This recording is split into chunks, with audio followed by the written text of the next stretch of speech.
So hi, this is Dr. Rahul Mumbai, physio and manual therapist and pain management specialist. So చాలామందికి back pain వచ్చినప్పుడు వాళ్ళకి problem sort out అవుతుందా, solve అవుతుందా లేదా అనే కన్ఫ్యూజన్లో ఉంటారు.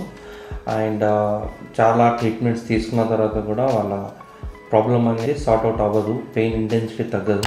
కొంతమందికి తగ్గినా కానీ మళ్ళీ కొన్ని యాక్టివిటీస్ చేయడం వల్ల రిపీట్ అయ్యే అవకాశం ఉంటుంది. అండ్ కొన్ని రోజుల తర్వాత మళ్ళీ యాజ్ ఇట్ ఈస్గా ముందు ఎలా అయితే పెయిన్ ఇంటెన్సిటీ ఉండేదో అలా మళ్ళీ వచ్చేస్తూ ఉంటుంది అనమాట. సో మన దగ్గరికి వచ్చే వాళ్ళు చాలామంది ఇలాంటి ఏదైతే నడుము నొప్పి లేదంటే సయాటికా పెయిన్తో బాధపడే వాళ్ళకి వాళ్ళ హిస్టరీ కనుక మనం చూస్తే పెయిన్ అనేది ఆన్ ఆఫ్ అవుకుంటూ ఎన్నో సంవత్సరాల నుంచి బాధపడుకుంటూ ఉంటారనమాట, డిఫరెంట్ ట్రీట్మెంట్స్ తీసుకుని. సో వాళ్ళు అలాంటి పేషెంట్స్ మా దగ్గరికి వచ్చిన తర్వాత not even 4 years, near about 10 years से सफ़र हो रहे थे and just 14 sessions में he got near more than 80% relief.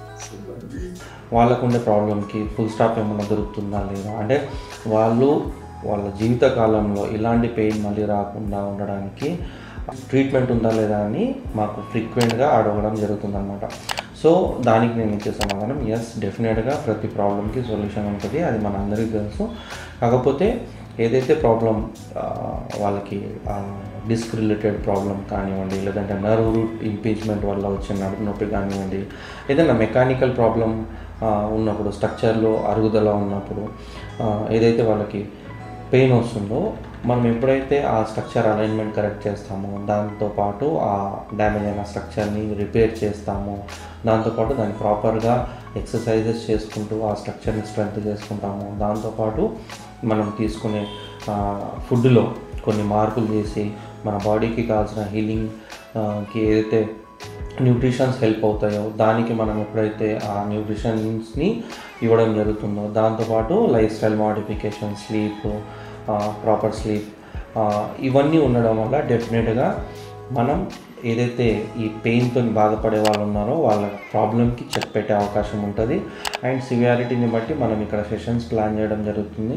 So ఎప్పుడైతే మనం వాళ్ళ ఫిజికల్ ఎగ్జామినేషన్స్ అవి చేసి వాళ్ళ ఇంటెన్సిటీ ఆఫ్ పెయిన్ని మనం చూసిన తర్వాత బెడ్ నుంచి అంతకుముందు అయితే పెయిన్ చాలా సివియర్గా ఉన్నా మేడం, కూర్చోలేకపోతే సపోర్ట్ అని ఈ రోజు పట్టుకొనే ఇచ్చేసేవాళ్ళు కదా. ఇంటెన్సిటీ ఆఫ్ డ్యామేజ్ని చూసిన తర్వాత మనం వాళ్ళకి కొన్ని పర్టికులర్ సెషన్స్ అడ్వైజ్ చేయడం జరుగుతుంది. అండ్ మనం ఎప్పుడైతే ట్రీట్మెంట్ వాళ్ళకి మొదలు పెడతామో మనం ప్లాన్ చేసిన సెషన్స్లోనే వాళ్ళ ప్రాబ్లం అనేది సార్ట్ అవుట్ అయ్యే అవకాశం ఉంటుంది. అండ్ డెఫినెట్గా మెజారిటీ ఆఫ్ ద కేసెస్లో ఆల్మోస్ట్ 99% మన దగ్గరికి వచ్చే పేషెంట్స్కి చాలా మంచి రిజల్ట్ దొరుకుతుంది. అండ్ మనం చెప్పిన లైఫ్ స్టైల్ మోడిఫికేషన్స్, ఎక్సర్సైజెస్ వీళ్ళు కంటిన్యూగా చేయడం వల్ల వాళ్ళకైతే ప్రాబ్లం రిపీట్ అయ్యే అవకాశాలు చాలా తక్కువ ఉంటాయి అన్నమాట. ఆల్మోస్ట్ చాలా తక్కువ, అంటే 99% పేషెంట్స్కి ప్రాబ్లం అనేది రిపీట్ అవ్వదు ఎప్పటివరకు అయితే వాళ్ళు వాళ్ళ లైఫ్ స్టైల్స్ని, ఎక్సర్సైజెస్ని ప్రాపర్గా ఫాలో చేస్తారు.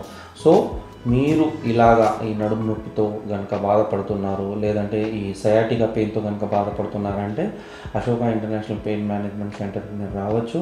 అండ్ డెఫినెట్గా మీ ప్రాబ్లమ్కి మీరు ఫుల్ స్టాప్ పెట్టే అవకాశం ఉంటుంది. मैं सब हर मतलब जितने भी लोग हैं जो भी ट्रीटमेंट्स करवा रहे हैं, मैं उनसे यही बोलना चाहूँगी कि आप दुनिया में मतलब आपको जितने पहचान के लोग हैं सबसे ट्रीटमेंट करवा लीजिए. जब आपको फ़र्क नहीं हुआ, एट लास्ट आप यहाँ आइए, for sure you will get treated. For sure you will get treated.